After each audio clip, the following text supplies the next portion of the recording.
Bismillahirrahmanirrahim. وقال الذين كفروا هل ندلكم على رجل ينبئكم إذا مزقتم كل ممزق إنكم لفي خلق جديد أفترى على الله كذبا أم به جنة بل الذين لا يؤمنون بالآخرة في العذاب والضلال البعيد. صدق الله العظيم. وقال الذين كفروا, dan orang-orang yang kafir pula berkata, yakni sama sendiri secara mengejek-ngejek, hal nadullukum ala rajulin yunabbi'ukum, maukah kami tunjukkan kepada kamu seorang lelaki yang memberitakan kepada kamu, idza muzziqtum kulla mumazzaqin innakum lafi khalqin jadid, bahawa kamu apabila dihancurkan sehancur-hancurnya sesudah mati, sesungguhnya kamu akan dihidupkan semula dalam bentuk kejadian yang baru. Aftara 'ala Allahi kadhiba, adakah dia berdusta terhadap Allah, atau ambihi jinnah, atau dia kena penyakit gila. Balil ladzina la yu'minuna bil akhirati fil 'adab wad dhalalil ba'id, tidak ada satu pun, bahkan orang yang tidak percaya kepada hari akhirat, tetap beroleh di sana azab seksa yang seburuk-buruknya. Di sini tetap berada dalam kesesatan yang jauh terpesong. Ayat menyambung lagi ayat-ayat yang kita baca sebelum ini, iaitu tentang buta mata kepala dan buta mata hati. Buta mata kepala ini tidak bimbang, bukan sesuatu yang membimbangkan. Tetapi buta mata hati menjadikan seorang itu apabila melihat dibetulkan nilai. Yang dilihatnya itu baik, dilihatnya buruk. Yang buruk dilihatnya baik. Begitu.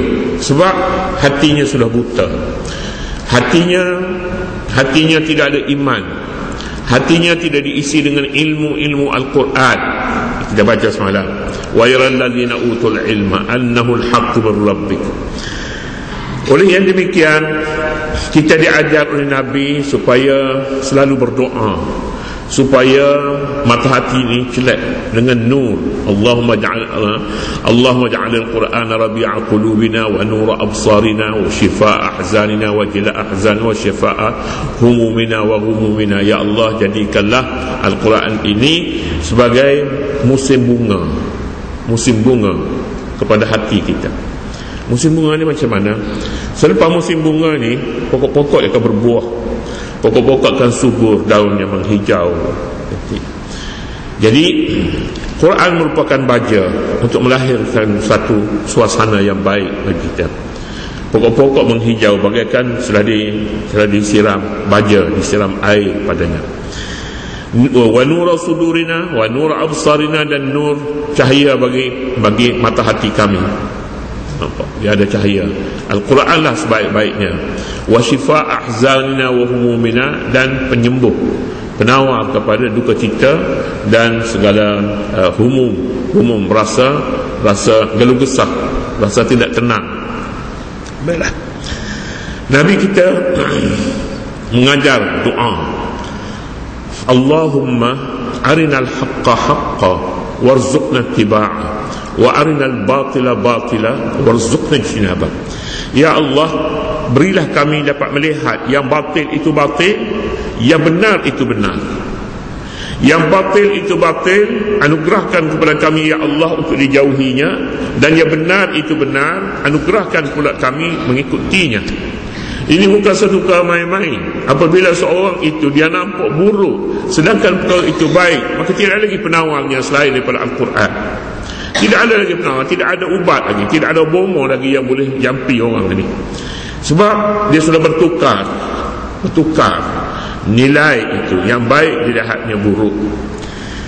Wa qala alladhina kafaru hal nadullukum ala rajulin yunabbi'ukum.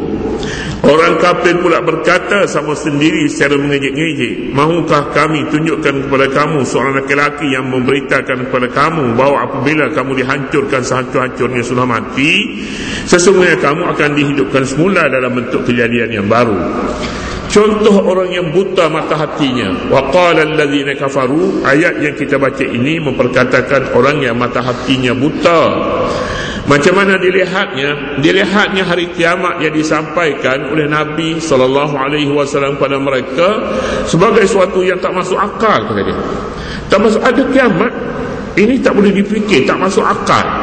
Iza muzziqtum kulla mumazzaqin innakum lafi khalqin jadid. Dia kata, kamu tak dengar ke satu orang dia bercakap, apabila kita mati, kemudian kita hancur semua sekali ini, hancur dalam bumi, dia kata ada lagi hidup semula selepas daripada itu. Mana ada, ini mustahil. Mustahil, kata mereka. Ini sama ada orang bercakap ni, kata dianya, dia dusta ataupun dia tak ada akal, dia gila. Aftara 'ala Allah kadhiban am bihi jinnah. Sumber yang paling utama sekali sumber Al-Quran. Al-Quran bercakap pasal kiamat. Kiamat. Al-Quran menyatakan kepada kita ada hidup sesudah mati, dan Nabi yang menjelaskannya. Sekalipun begitu, bagi mereka yang buta mata hati, Al-Quran tidak mempunyai sebarang nilai. Nabi yang dianggap Nabi dan Rasul yang diutus Allah untuk menyampaikan kebenaran ini, dianggapnya sebagai orang gila. Orang gila. Jadi tak ada lagi lah manusia ni sebenarnya sempadan antara dia ni siuman ataupun tidak siuman. Ialah satu penyakit namanya gila. Gila ni tak ada tempat. Tak ada tempat.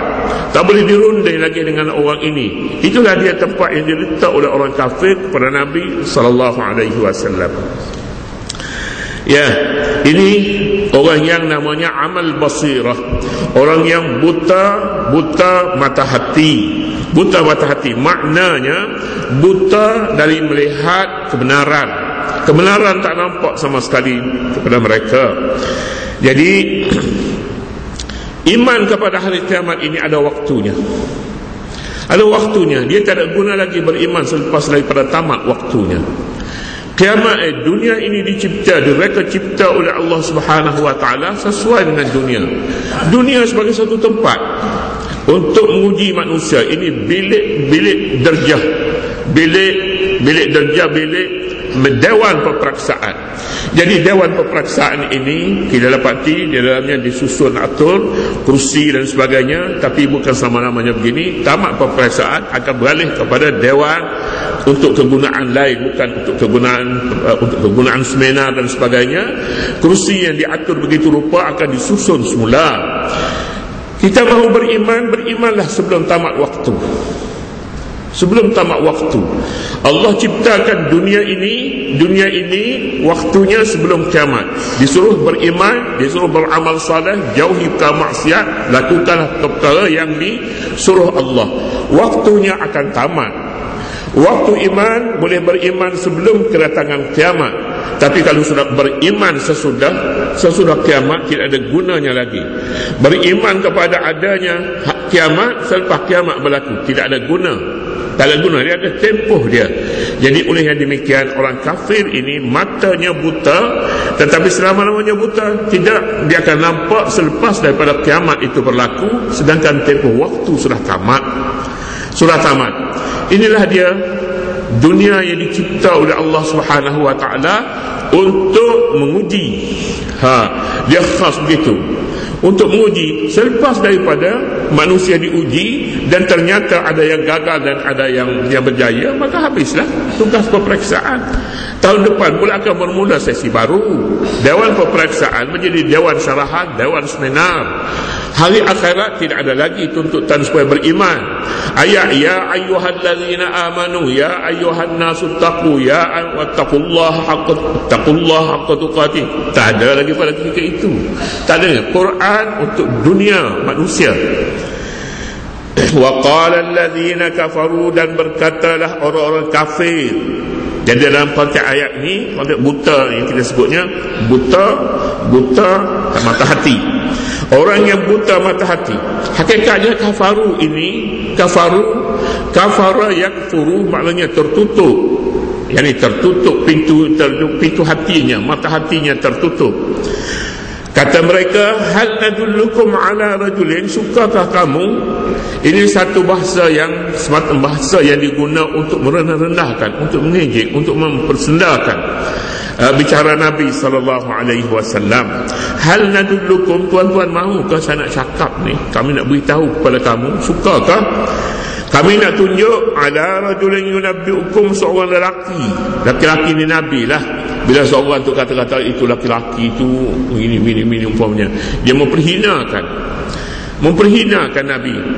Jadi tidak ada lagi perkara yang lebih hina daripada sebutnya rajul, orang itu rajulin yunabbi'ukum, seorang lelaki yang memberitahu kepada kamu. Apa yang diberitahunya? Iza muzziktum kulla mumazzaqin, apabila kamu dihancurkan sehancur-hancurnya, yakni sesudah mati, innakum la fi khalqin jadid. Dia kata ada bangkit semula lagi, padahal kita sudah mati dah. Kita sudah mati lama dah, hancur dah badan kita ni. Dia kata hidup semula. Dia kata nak tahu kau? Itulah laki-laki itu orang yang duduk di Mekah tu. Hina orang duduk di Mekah tu. Dia cakap, dia mengaku, dia kata tak pernah ada orang bercakap macam tu. Dia kata tuan-tuan sekalian, ini karut semua ni, karut ni. Orang bercakap macam tu dia berdusta ataupun dia orang gila. Dia kata aftara innakum la fi khalqin jadid aftara 'ala Allahi kadhiba am bihi jinnah. Adakah dia berdusta terhadap Allah? Maknanya orang kafir ni pun dia katanya Allah juga. Aftara 'ala Allah kadhiba, dia berdusta terhadap Allah. Musyrikin bila dia mengaku adanya Allah, tapi nama Allah ini sebenarnya disebut oleh manusia yang pada ketika itu rata-rata sama ada dia musyrikin atau tidak musyrikin, dia menyebut Allah. Aftara, dia yakni Muhammad itu telah membuat suatu dusta terhadap Allah. 'Ala Allahi kadhiba ambihi jinnatun, ataupun kalau dia tidak berdusta pun dia kena penyakit gila. Ini penyakit gila ni, boleh orang bercakap macam ni tak ada asas langsung, dia mengetawakan orang, memanglah kalau dia tu gila. balil ladzina la yu'minuna bil akhirah. Begitulah orang kafir ini membuat tuduhan terhadap Nabi. Tapi orang yang balil ladzina la yu'minuna bil akhirati, bahkan lebih daripada itu, mereka yang tidak beriman pada hari akhirat, fil azabi wad dalalil ba'id, tetap berada dalam kesesatan yang jauh terpesong. Jadi itulah dia, orang ini jauh terpesong katanya, kata Al-Quran. Bal ini Quran cakap pula. Quran bercakap bagi pihak orang ni, bagi pihak orang kafir ini. Katanya balil ladzina la yu'minuna bil akhirah, malah orang yang tidak beriman pada akhirat itu sebenarnya mereka itu akan ditimpa azab dan mereka berada dalam kesesatan yang jauh. Maknanya tidak aneh jika orang kafir membuat ulasan kepada Nabi Muhammad itu, membuat tuduhan sebagai orang gila, sebagai orang dusta, bukan satu perkara yang aneh. Sebab orang kafir, dia tidak beriman kepada hari akhirat. Bila tidak beriman kepada hari akhirat, tidak ada suatu sekatan terhadapnya untuk dia bercakap. Dia boleh bercakap apa saja sebab tidak ada iman. Ayat ini menyatakan kepada kita bahawa iman pada akhirat merupakan satu perkara yang sangat penting, membezakan di antara dua kumpulan manusia, satu mukmin, satu kafir. Jadi bila orang kafir, dia tak ada batas, dia boleh bercakap apa saja, boleh bercakap, sebab dia tidak mempunyai satu nilai khas kepada antara perbezaan di antara halal dan haram. Justru Al-Quranul Karim apabila bercakap dalam pendidikan manusia, mula-mula sekali asasnya iman terlebih dahulu. Iman itu iman pada hari akhirat. Iman pada hari akhirat. Rukun iman kita bilang 6 perkara. Tapi kalau 3 perkara pun cukup dah. 3. Pertama, iman pada Allah. Yang kedua, iman pada hari akhirat. Iman pada akhirat. Yang ketiga, termasuklah dalam iman pada hari akhirat ni syurga, neraka, apa semua sekali termasuk dalam tu. Iman kepada Allah, iman pada hari akhirat, dan iman kepada Nabi Muhammad. Iman kepada Nabi Muhammad. Sebabnya tak iman kepada Nabi Muhammad, ada agama beriman kepada Allah dan beriman juga kepada akhirat, tapi tak percaya kepada Nabi Muhammad. Musuh kepada Islam, musuh. Seperti agama-agama langit, agama Yahudi, Nasara, mereka beriman kepada Allah, beriman pula kepada adanya hari akhirat, tapi tak beriman kepada Nabi Muhammad sebagai Rasul. Jadi apa yang boleh dipelajari daripada ayat ini? Ayat ini menyatakan kepada kita bahawa buta mata hati adalah suatu perkara yang sangat-sangat berbahaya kepada hidup ini. Buta mata hati. Bila seorang buta mata hati, dia, kita sebutnya sebelum ini, dia hilang nilai hidup, hilang nilai. Apabila manusia ini menganggap bahawa batu itu kayu umpamanya, dia sudah tidak ada nilai. Bahaya orang ini. Dia menganggap dia dapat melihat tempat-tempat yang bahaya itu, dia nampaknya berfaedah kepadanya. Bahaya orang ini. Jadi antara perkara yang dalam konteks agama kita mengenali bahawa yang pertama sekali, haram itu haram dan halal itu halal. Apabila bertukar nilai, halal menjadi haram, haram menjadi halal, maka tidak ada guna lagi sebenarnya hidup di dunia ini. Tidak ada guna. Sebab perkara bahaya sentiasa orang ini sentiasa berhadapan dengan bahaya yang akan menimpanya. Aftara 'ala Allahi kadhiba am bihi jannatun. Adakah dia berdusta? Adakah dia berdusta? Kalau kita terjemahnya, kita sama ada dia berdusta atau dia kena bergila, atau dia kena penyakit gila. Aftara 'ala Allahi kadhiba am bihi jannah. Aftara itu bukan maknanya tanya, bukan makna tanya. Aftara 'ala Allahi kadhiba am bihi jannah. Terjemahnya sama ada dia ni berdusta bercakapnya atau dia seorang gila. Quran kata bal, memangnya begitu. Memangnya orang kafir ini mereka boleh bercakap, boleh membuat tuduhan-tuduhan yang seumpama itu apabila dia gila, apabila dia berdusta. Balil ladzina la yu'minuna bil akhirati, malah orang yang tidak beriman kepada hari akhirat. Malah dia ini bukan saja tidak beriman kepada hari akhirat, dia tidak beriman kepada qada qadar, dia tidak beriman kepada surga neraka, dia tidak beriman kepada Al-Quran, kepada kitab, tapi tidak beriman kepada hari akhirat. Itu sebenarnya pokok pangkal. Apabila seorang beriman kepada hari akhirat, maka dia kenal tahu dosa dan pahala. Dia akan tahu akhirat ini satu tempat yang kita akan dibangkit semula, dan seorang akan dihukum mengikut keadilan Allah Subhanahu wa taala. Balil ladzina la yu'minuna bil akhirati fil azabi, dalam azab saksa. Azab saksa yang dimaksudkan ialah neraka. Neraka, tidak ada lagi azab yang lebih buruk daripada azab neraka. Dinyatakan di dalam hadis sifat-sifat neraka. Sifat neraka. Neraka ini satu makhluk Allah Subhanahu wa taala yang ditugaskan untuk menyaksa manusia yang derhaka kepada Allah. Allah bertanya neraka pada hari akhirat nanti. Dia tanya, wahai neraka, adakah kamu dah cukup pelanggan-pelanggan kamu, penumpang-penumpang kamu? Neraka menjawab, masih ada lagi kah ya Allah? Tempat masih luas katanya. Maknanya dia bayangkan neraka sebagai satu makhluk yang tak pernah kenyang bila diberikan kepadanya. Dia masuklah sebanyak mana pun, dia kata dia tak pernah kenyang, sebab tugas dia membakar orang-orang yang derhaka kepada Allah Subhanahu wa taala. Itu di akhirat. Dalam hadis juga menyatakan akhirat ini bermula apabila seorang itu masuk kubur. Kerana kubur itu imma rawdatun min riyadil jannah atau hufratun min hufarin niran. Sama ada dia satu lubang daripada lubang surga atau satu lubang daripada lubang neraka. Kubur itu, kubur ni. Jadi tempat itu banyak lagi lah dalam hadis bercakap pasal muka nakir, datang pukul dan sebagainya. Itu memang pun disebut dalam hadis-hadis sahih. Tapi alam kubur alam lain. bukan alam yang kita lihat di dunia ini. Kalau kita bongkar semula kubur yang kita tanam, baru tanam orang yang telah disoal muka nakir dah, kita katanya. Dia kata kita nak tengok dia macam mana, kain kapan dia ni, hancur ke tak hancurnya, badan dia macam mana yang buat dia muka nakir. Tak ada seperti mana hari kita kubur dia, macam itulah juga. Macam tu. Sebab alam itu alam lain yang kita tak nampak. Mata kita terlalu lemah untuk menyaksikan hakikat orang yang berada dalam kubur itu.